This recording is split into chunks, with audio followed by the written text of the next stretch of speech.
Hey everybody, my name is Jim Farmer. I'm the festival director of Out on Film, Atlanta's LGBTQ film festival. This is our 35th anniversary and we've had some amazing programming this year. Thank you all for coming out. We always have a lot of shorts programs, and one of our favorites this year is For the Ladies. It was very well received when we had it in person. It's also been very well received as sort of our virtual catalog as well. One of the great films in this program is Melting Point, and the director is Mindy Stricke. Thank you for talking to us today, Mindy. My pleasure. Thanks so much, Jim. I mean, I saw this film and I thought it was just so different and unique. And I mean, I love the filmmaking approach. But can you first of all just tell audiences a little bit about this film and your idea behind it and some of the filmmaking involved? Sure. Well, it's actually my first film. I've been Oh working wow. as I'm an artist. I've been working as an Okay. interdisciplinary artist for 20 years, but in all different mediums like photography, sound, and Yeah. I'm always experimenting with different mediums. So this was an exciting step for me.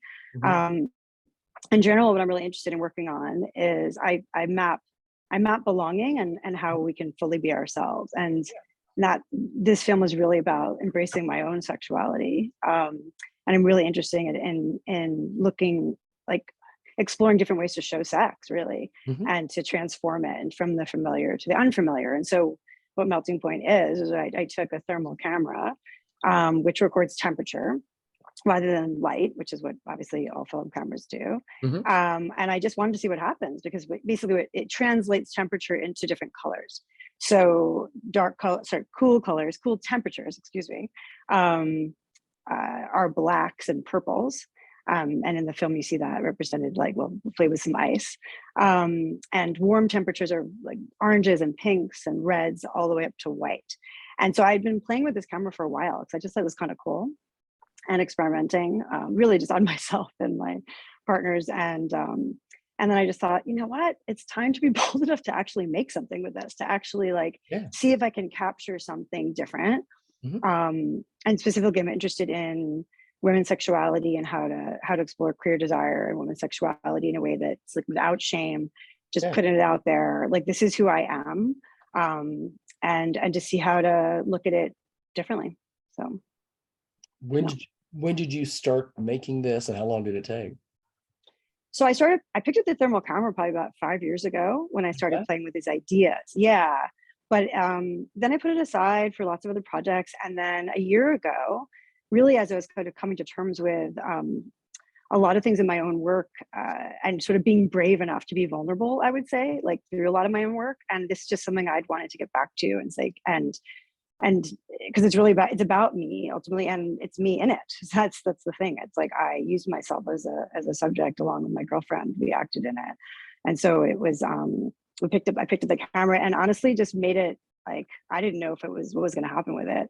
I just for fun, really. And actually, what's interesting about it too is that so it's a tiny little production. So it's just me, my girlfriend, our other partner who filmed it, and my ex-husband who Okay. edited it. So yeah, I never could have done this. I almost talk about it like my circle of love. This is such a personal project, so vulnerable to make an erotic film, being Mhm. in it myself, being the director. And then, when it was done, I was like, this is this is really good. Like I felt like it really captured something about my own experience and about, Yeah. and so I just was like, okay, I'm putting it out there. Let's see what happens. And it's gotten really great reception. It's been a lot of Yeah. festivals and I'm excited to keep sharing it with people. Nice. Did you always know that you were gonna to star in it, be in it? um, no, in the sense that it's actually quite difficult, as most people know, to star in your own film.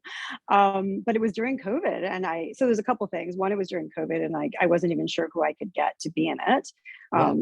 because it was kind of like a height of one of the waves we were in.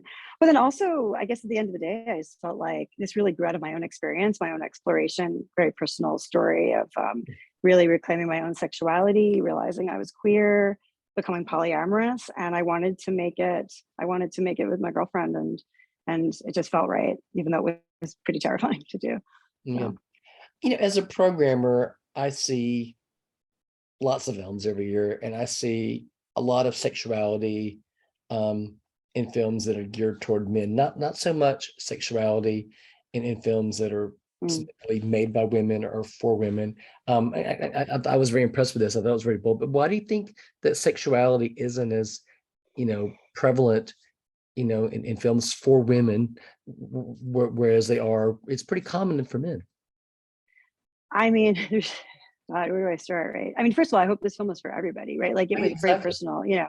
And obviously it shows a particular kind of sexuality and sex, but like I wanted just to feel like authentic sexuality. And I've had a lot of Yeah. different people watch it, right? No matter where they're coming from. But I think in general, me and a lot of other women I know are just really trying to break out from that like shame really of just like as sexual beings, you know, even like I'm almost 50 years old, right? And it's like I was a really sexual person, you know, when I was younger, and then you just get all these messages that like it's not okay, even though you're kind of told, oh yeah, it's okay, embrace your pleasure, but like it's just such a double, it's still a double standard, you know. And so I feel like even as a woman, just uttering out loud, you know, yes, I like sex, like it's great, like, and when it's connected and good, and I'm like feeling in the flow and not feeling self-conscious and just like enjoying it, and you know, and that's different for everybody, right? Like Mhm. what that means and what that feels like.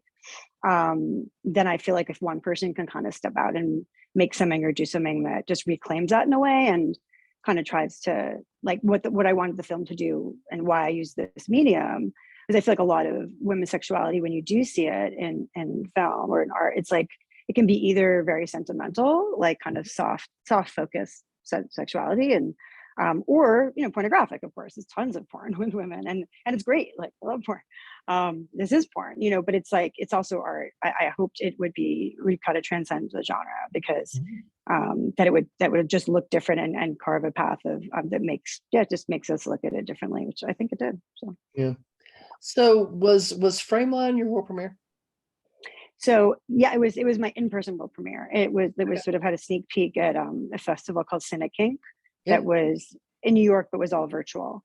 So it was sort of a sneak peek, and then like the in-person first in-person screening world premiere was in Frameline in San Francisco, I was and there. I was then there that night. yes, yeah, it was really exciting for me to see it on the big screen for the first time, and it was a room full of all different people, which is Yeah. great. And got, you know, people seem to like it, but it's still really new in the world. Like this is actually only the third festival it's showing in.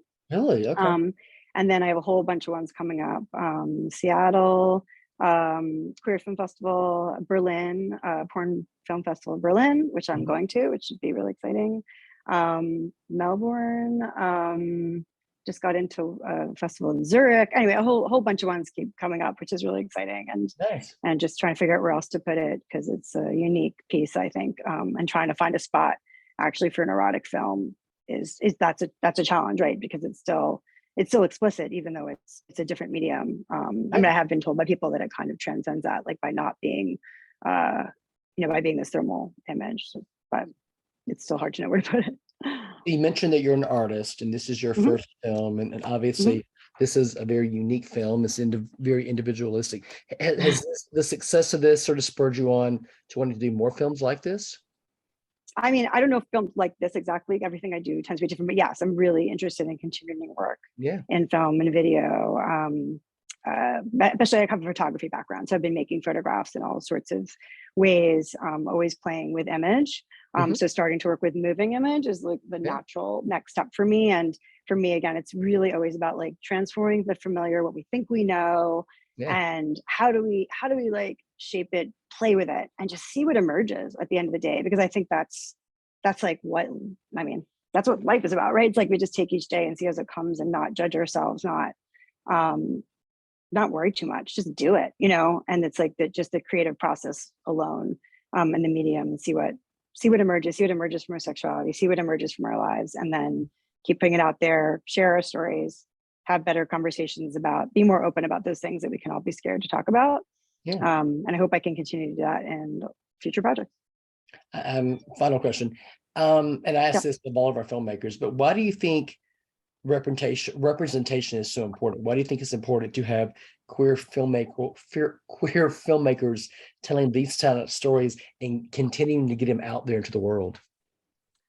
I mean, representation is everything, I think. And I see that both in terms of going to festivals, seeing art in the world, and then honestly on an individual basis as well. I feel like um, every single time someone can tell their story, it gives someone else the courage to be themselves. That's really what my work is all about. And I think so that the bigger the platform, the more we can, as I think as artists, that's our job ultimately. We make ourselves vulnerable in ways that other people maybe don't have the uh, permission to do, right? Maybe they have jobs that, or something they could lose, stakes there. But that's what I feel like our job as artists and culture is to make ourselves vulnerable, represent viewpoints and experiences that other people don't have, and that, or maybe they have and they haven't shared it, or they want to be part of the community, or just every time someone shares, it gives someone else, I think, can give someone else more courage to be themselves.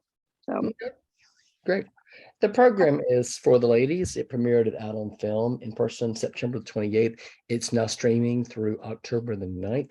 It was very well received in person. It's been very well received virtually as well.